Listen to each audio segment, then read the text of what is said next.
Glória a Deus. No livro de Gênesis,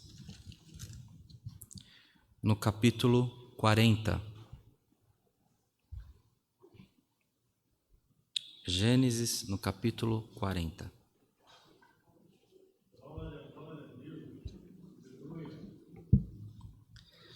Vamos ler com a ajuda de Deus e a guia do Espírito Santo. Amém. José, na prisão, interpreta 2 sonhos. E aconteceu depois dessas coisas que pecaram o copeiro do rei do Egito e o padeiro contra o seu senhor, amém, o rei do Egito. Indignou-se Faraó muito contra os seus 2 eunucos, contra o copeiro Mor e contra o padeiro Mor. E entregou-os à prisão na casa do capitão da guarda, na casa do cárcere, no lugar onde José estava preso.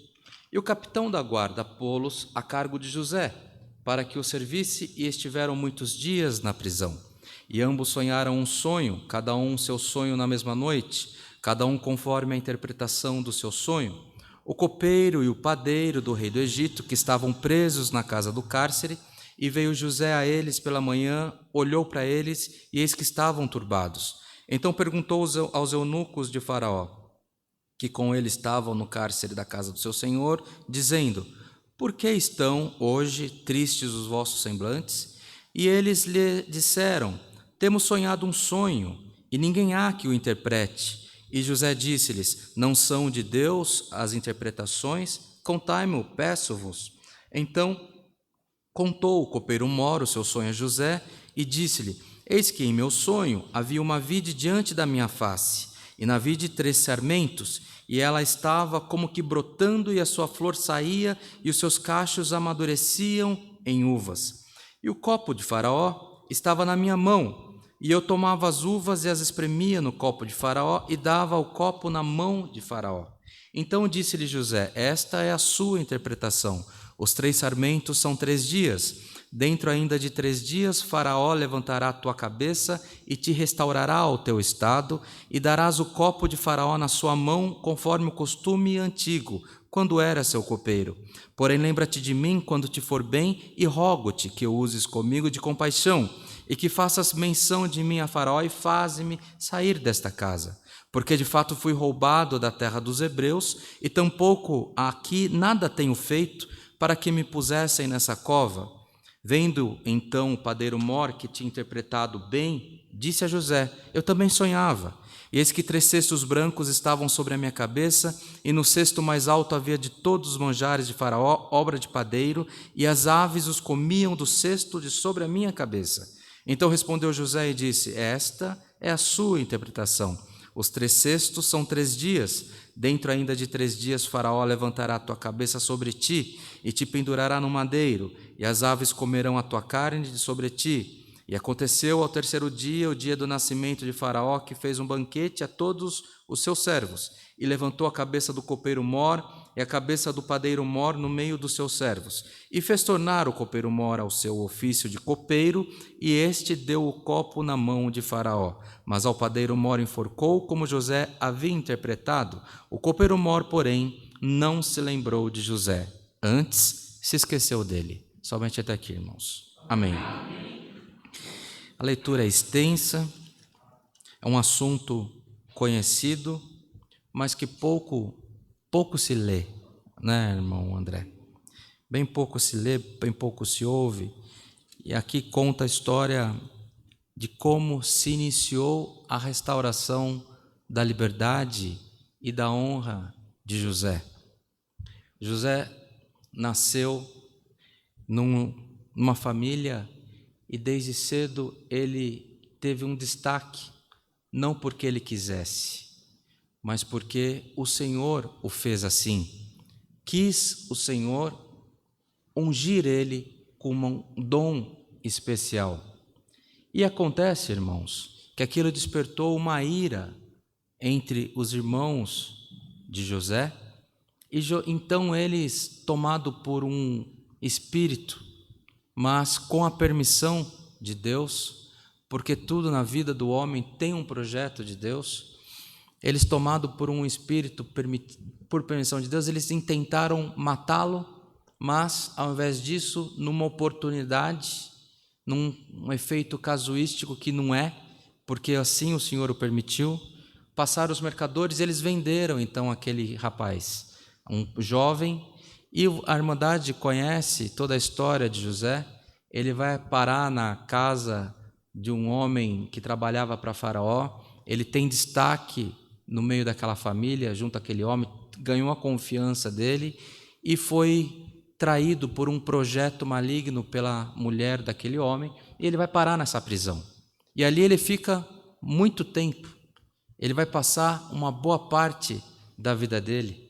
Então, junto dele tinha aqueles que matavam, junto dele tinha aqueles que cometiam crimes pela lei daquele local, tinha as pessoas que traíam o Faraó, tinha as pessoas que cometiam o que nós hoje consideraríamos crimes hediondos, pessoas terríveis, espíritos imundos que acometiam aquele lugar, mas ele não se contaminou com aquele ambiente. Nós devemos entender, irmãos, que é muito difícil você não se contaminar com o ambiente. Até esses dias eu estava ouvindo, minha esposa me mandou uma situação de que fala que uma pessoa só muda se ela mudar o ambiente dela, porque você tem uma energia, um espírito que fica no local e a pessoa não consegue sair se ela não se esforçar muito. Ainda também tem um caso, eu tive oportunidade nesse final de ano de passar uma tarde com uma pessoa que teve muito destaque no Brasil. Ela foi no meio esportivo, ela foi um atleta que foi considerado o melhor do mundo, o nome dele é Rivaldo. Ele foi considerado o melhor do mundo e teve muito destaque, e é um homem muito temente a Deus, e nós passamos uma tarde conversando. Ele falou: eu era muito pobre, eu não tinha sapato no meu pé, eu não tinha comida decente, eu não tinha roupa para vestir, não tinha nada. Eu só sabia jogar mais ou menos futebol. Era mais ou menos bom. E um dia um médico passou por mim e falou: ó, menino, você vê o que você vai fazer até os seus 20 e poucos anos, porque você é muito magro e você não vai ter estrutura física para suportar esse esporte. Ele falou: e o que eu faço? Ele falou: faz musculação, que talvez você consiga fortalecer e você ganha um tempinho extra. Ele falou: eu não tinha nada, mas o que eu tinha era o meu ouvido. E eu peguei o que aquele homem falou, a partir daquele dia, comecei a fazer muita musculação para minha perna, nunca tive uma lesão. E o que aconteceu? Com isso ele conseguiu ter destaque. Chegou o tempo que ele foi convidado para ir para outros clubes, e ele treinava muito. Ele fala: sempre eu estava um time de primeira divisão, estava disputando campeonatos importantes, e eu ficava no meu alojamento, e os meus amigos, que eram melhor que eu na bola, que era destaque, eles saíam para as bebedeiras, saíam para curtir a noite, e eles chegavam 5 horas da manhã, ia para o treino e treinava melhor que eu. E aquilo eu não entendia nada. Mas o tempo passou e o meu esforço, o meu resguardo, fez com que eu me destacasse perante eles. E chegou o tempo que eu já era considerado o melhor do mundo, ele falando, que ele estava no Barcelona, num clube da Espanha. Ele falou que um amigo das antigas ligou para ele e falou assim: ô Rivaldo, estou aqui numa situação difícil e eu não estou conseguindo entender. Por que eu, que sempre fui melhor que você, estou nessa situação e você é considerado o melhor do mundo? Ele falou: realmente, você era melhor que eu, mas eu treinei mais que você. Então o que acontece? Ele não ficou no ambiente que ele estava. Ele não se limitou naquele ambiente que sufocava, que tirava toda a estrutura, que não dava condição. Ele ouviu um conselho de alguém que ele nunca conseguiria pagar uma consulta, mas ele tomou aquilo por uma verdade e ele teve sucesso. E Deus abençoou. Ele é um homem que hoje dá testemunho da palavra e manifesta o poder de Deus na vida dele.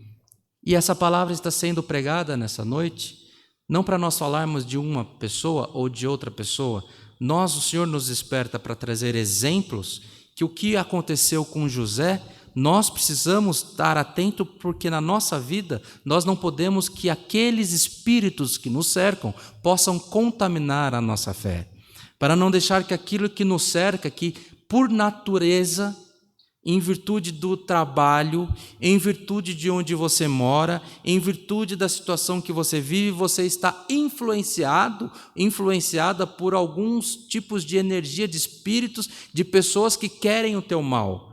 Mas se você colocar essa palavra em prática, ou que está naquela pessoa do teu lado esquerdo e no teu lado direito não te atingirá. E a obra que o Senhor tem que fazer na tua vida haverá total cumprimento. E foi assim na vida de José, meus irmãos. José permaneceu firme no propósito. Será que José lamentava com o Senhor dos sonhos que ele havia tido quando era criança? Quando você está no meio de uma provação, quem tem dor, quer que a dor saia dele. Quem tem uma enfermidade, quer se livrar da enfermidade. Quem está recluso, quer a liberdade, quer o sol. Então você imagina a tua vida saindo daquela situação. Por permissão de Deus, eu já passei por isso, e você pensa sempre nos próximos minutos, você pensa na próxima meia hora, você pensa no próximo dia, de você ter a liberdade. Mas o que aconteceu com José, meus irmãos? Ele, pensando no próximo momento, pensando na liberdade, por certo ele não lembrou dos sonhos que ele tinha, mas o que ele sonhou, existia um compromisso de Deus de cumprir na vida dele. E quando ele se viu numa situação em que estavam o copeiro, que era o mordomo, e o padeiro, e houve essa condição de que eles tivessem sonhado e que eles estavam aflitos, porque sonhos todos têm, mas aquele sonho mexeu com aqueles homens, e aqueles homens mudaram o semblante, e aquele semblante transformado mexeu no coração de José, tudo porque é um plano de Deus, que quando o Senhor começa a modificar, as coisas se alteram mesmo na natureza, você começa a encontrar quem você não encontrava, você começa a falar com quem você não falava, quem não te dava ouvido começa a te ouvir, porque isso é a obra do Espírito Santo na tua vida. E acontece, irmãos, que conforme nós lemos aqui, então o padeiro teve o fim, que ele foi sacrificado. Era o tempo dele. E o copeiro, José profetizou, falou, esclareceu o que haveria de acontecer, e o copeiro foi salvo. Só que ele saiu, ele trocou de roupa, ele tomou um bom banho, ele já foi apresentado onde estava Faraó, já retomou a atividade dele, já foi servir o vinho de Faraó, e lembrar de José que nada, irmãos, ele estava feliz porque ele estava livre. E se nós avançarmos no capítulo 41, José ficou ainda mais 2 anos preso. Logo no começo do próximo capítulo está escrito que aconteceu que ao fim de 2 anos inteiros, Faraó sonhou, e eis que estava em pé junto ao rio, e fala do sonho que teve Faraó. Acontece, irmãos, que não foi no tempo de José, foi no tempo de Deus. Não foi uma questão que o mordomo, que o copeiro não foi leal a José, foi que ele, por ser um ser humano, ele esqueceu, mas houve o tempo em que as coisas tiveram que ser esclarecidas. Houve o tempo em que ninguém poderia mais adivinhar o sonho do rei. Houve o tempo que Deus mandou um sonho que ninguém conseguia adivinhar. Houve o tempo em que precisou aparecer aquele menino que sonhava para esclarecer uma novidade no meio daquele reino. O menino que estava no meio do campo teve que esclarecer para um grande rei. O menino que foi vendido pelos irmãos foi apresentado no palácio real. E a partir daquele momento há a transformação na vida daquele jovem. Já não tão jovem, porque a prisão acaba com a pessoa. Ele não tinha ar-condicionado, ele não tinha água encanada, ele não tinha luz elétrica, por certo uma prisão, uma masmorra, mas o Senhor guardou ele para que na prova que ele estivesse, ele não tivesse a saúde consumida, e ele saiu de lá para governar uma grande terra. Irmãos, não deixe que a prova destrua a tua fé. Não deixe que a prova consuma os planos de Deus na tua vida. Você pode estar passando no meio do fogo, mas o Senhor te fala, o fogo não vai te queimar. E o que há de ser nas nossas vidas, o que há de ser nas nossas casas, o que há de ser dos projetos do Senhor para nós, haverá total cumprimento. Essa palavra que o Senhor nos manda, recebamos ela como vinda de Deus. Entenda que no tempo do Senhor Ele é perfeito. Você não consegue que uma criança seja gerada em menos do que tantas semanas de gestação. Você não consegue que uma pessoa consiga ter uma autonomia de pensamento antes que ela viva tantos anos na terra. Ela vai absorvendo o que a sociedade vai colocando, o que a família vai colocando para ela, e ela vai mudando o entendimento. Ela deixa de ter um pensamento de bebê, passa a ter um pensamento de uma criança. De criança ele vai para a puberdade, vira um adolescente, um jovem, e aí ele chega na fase adulta. E quando ele está jovem e na fase adulta, ele já não pensa mais como uma criança. E ainda que ele queira, como criança, viver como adulto, não é possível, porque ele não tem todo o entendimento. Mas no tempo certo, as coisas se ajustam, as coisas se adequam. E o Senhor te fala que haverá o tempo certo para a tua exaltação, haverá o tempo certo da tua libertação. Fica firme no Senhor. Isso não é uma palavra que vem para te dar uma ajuda na tua paciência. É o Senhor te anunciando que a vitória é sua. É o Senhor anunciando que haverá exaltação da tua cabeça. José passou tudo o que passou e o Senhor exaltou a cabeça dele, e haverá exaltação na tua casa também. Recebamos essa palavra como vinda de Deus, e que por todas as nossas vidas o nome de Deus seja sempre louvado. Amém. Pediu o irmão André para agradecer o culto por nós. Em comunhão, buscamos ao Senhor em oração de agradecimento, em nome do Senhor Jesus. Amém. Glória a Deus.